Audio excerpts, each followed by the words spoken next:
हाय guys, myself Ashish Kumar, civil engineer. आप देख रहे हैं अपना यूट्यूब चैनल रेवोल्यूशन। आज के वीडियो में हम बताएंगे कि जब भी आप छत की ढलाई करते हैं तो छत की ढलाई में क्या क्या सावधानियां बरतना चाहिए। हर इंसान का एक सपना होता है कि अपना खुद का मकान हो। हम देखते हैं कि सबसे ज़्यादा खुशी तब होती है जब हम खुद का मकान बना रहे हो और उस छत का ढलाई हो रहा हो। तो छत की ढलाई ढालते समय हमको जो खुशी का अनुभव होता है वह खुशी कभी भी अनुभव नहीं होता है। तो हम देखेंगे कि छत की ढलाई में कुछ विशेष सावधानियां बरतना चाहिए। वह सावधानियां क्या क्या है। जनरली हम क्या करते हैं देखेंगे।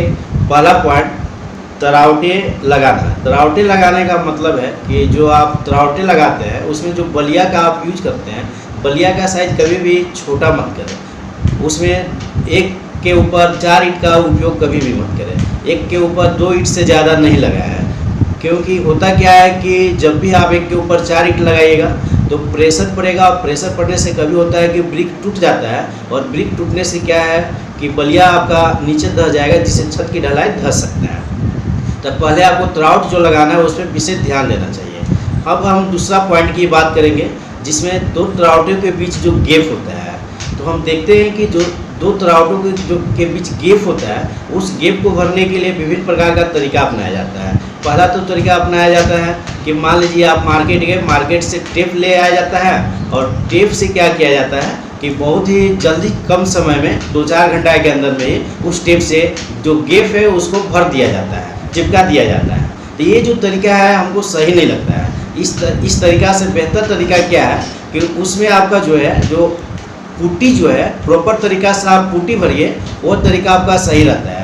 उससे क्या होता है, क्योंकि आप देखते हैं कि जब मकान की छत की ढलाई होता है तो उसमें 2-3 दिन का समय लगता है। 2-3 दिन में होता क्या है कि उसमें स्टील जो है, जो बार है, उसका पूरा ढांचा तैयार करना पड़ता है। उसमें जो है कि इलेक्ट्रीशियन का काम होता है, विभिन्न टाइप का पाइप लगता है। तो इससे क्या होता है कि 2-3 दिन जो है आपका कुछ अंतर पड़ता है। तो 2-3 दिन अंतर जब पड़ता है तो आप जब उसमें टेप बांध दीजिएगा तो हो सकता है कि जो आपका गैप हो वो आपका अच्छा से नहीं चिपके और धस जाए, जिससे आपको छत की ढलाई के समय आपका इफेक्ट पड़ेगा। तो इस पॉइंट पे आप ध्यान दीजिएगा कि जब भी आपका सबसे बेहतर तरीका है उसमें आप प्रॉपर तरीका से पुट्टी कीजिएगा, वो आपका बहुत ही बेहतर तरीका रहेगा। तो हम देखते हैं इसके बाद कि जब तरावटे कर लेते हैं तो तरावट करने के बाद क्या होता है कि जब उसमें लोहे की जाली लगाते हैं, यानी जो स्टील होता है उसको क्या करते हैं कि 1 इंच जो है तरावट से आपका ऊपर उठना रहना चाहिए। इसके लिए हम क्या करते हैं कि कोबर का उपयोग करते हैं, तो जो मार्केट से लाते हैं। उससे क्या होता है कि उसमें उतना मजबूती नहीं रहता है। इसके लिए क्या करना चाहिए कि उसके जगह हम लोग का कोटा स्टोन जो होता है वो बहुत ही ईजी तरीका में अवेलेबल भी हो जाता है। पॉलीफोर्सेस जो होता है उसका यूज करना चाहिए। इसके बाद है कि आप जब भी मान लीजिए उसमें छत की ढलाई हो रहा हो, नेक्स्ट पॉइंट में जब इलेक्ट्रीशियन का जब काम करवाते हैं तो कहाँ उसमें किस पॉइंट पे आपका झूला डालना है, कहाँ पे आपका फैन का पॉइंट देना है, कहाँ पे कौन सा पॉइंट लगाना है, उस पॉइंट का विशेष तरीका से ख्याल रखना चाहिए। नेक्स्ट पॉइंट है कि जो वाटर प्रूफिंग का है उसका काम सही ढंग से होना चाहिए। वाटर प्रूफिंग का सही ढंग से काम नहीं होगा तो सही वो छत की ढलाई जो होता है वो सही नहीं रह पाता है। नेक्स्ट पॉइंट है कि जो छत के ढलाई समय जो ग्रेडिंग होता है, ग्रेडिंग का जो आपका काम है वो बहुत ही प्रॉपर तरीका से हर कोने में होना चाहिए। जो हर कोने का पार्ट है उसमें हर कोने में आपका ग्रेडिंग जो आप कराइएगा वो बहुत ही बेहतर तरीका से हर पार्ट में होना चाहिए। उससे क्या होगा कि जो आपका जो मटेरियल है, जो आपका कंक्रीट है, वो सही ढंग से आपका बैठ जाता है। उसका यानी जो कंप्रेसिव स्ट्रेंथ है वो उसका अच्छा हो जाता है, यानी वो एक लेवल में आ जाता है, वो अपना जो स्टेबिलिटी है वो पकड़ लेता है। इसके बाद आपका सबसे ज़बरदस्त चीज़ है कि जब आप छत की ढलाई कर लिए तो उसमें हमको ग्रेडिंग समय क्या ध्यान देना है कि आप मान लीजिए बरसात के मौसम के लिए जो आपका पानी का आउटलेट निकालिएगा तो उसमें आप ध्यान दीजिएगा कि हमको किस साइड निकालना है। यदि आपको पीछे साइड निकालना है तो जो आपका माइनर ढाल है जो छत की ढलाई का, वो आपको नॉर्मल तरीका से पूरा पीछे की ओर लाना होगा। तो उस तरीका से आप लाइएगा तो आपका माइनर ढाल जो है वो एडजस्ट कर जाएगा।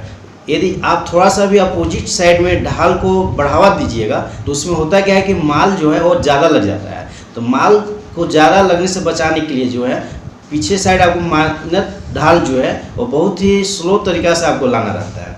उसके बाद एक नेक्स्ट पॉइंट जो बहुत ही इम्पोर्टेंट पॉइंट आता है कि जब आपका छत की ढलाई हो रहा हो तो जो कंक्रीट की मात्रा है वो आपका स्टेबल पॉइंट में लेना चाहिए। यानी जो आपका रेशियो चलता है कि M20 का जो कंक्रीट है, जो M आपका मिक्स होता है और 20 का मतलब जो होता है कैरेक्टरिस्टिक स्ट्रेंथ ऑफ कंक्रीट, तो उसमें क्या होता है कि 1.5 और 3 का जो रेशियो है आपका, उसके हिसाब से आपका सीमेंट हो, सैंड हो, एग्रीगेट हो और जो वाटर है उसको यूज करना चाहिए।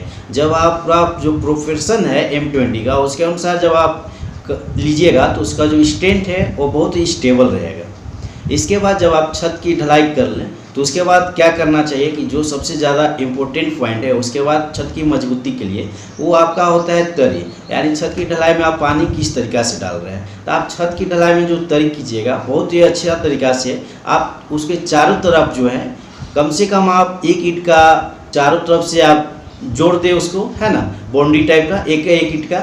उसके बाद जो तरी है कम से कम आप 15 से 20 दिन जो मिनिमम है, बहुत ही अच्छा तरीक़ा से उसमें पानी पूरा फुल अवेलेबल रहने दीजिए, कम से कम 15 से 20 दिन। जब आपका पानी पूरा फुल अवेलेबल रहेगा तो उसका जो स्ट्रेंथ है वो पूरा बढ़ेगा। और जब भी आप कभी मान लीजिए छत पे चढ़ हैं तो उसके बाद आप देखते रहें कि किस पार्ट में मेरा पानी जो है वो कम हुआ है, और जिस पार्ट में आपका पानी कम हुआ है उस पार्ट में जल्दी ही आप पानी अवेलेबल कराएं। इससे क्या है कि आप जब छत की ढलाई के बाद आपका जो पानी यानी तरी जो है बहुत अच्छा तरह से ढलाई का तरी हो जाएगा, तो जो उसका स्ट्रेंथ है वो बढ़ जाता है। तो आप इस चीज़ का विशेष ध्यान रखें, जो जो पॉइंट हम बताएं उस पॉइंट को आप बहुत ही खास ध्यान देते हुए अपने छत की ढलाई समय इसका जरूर यूज करें।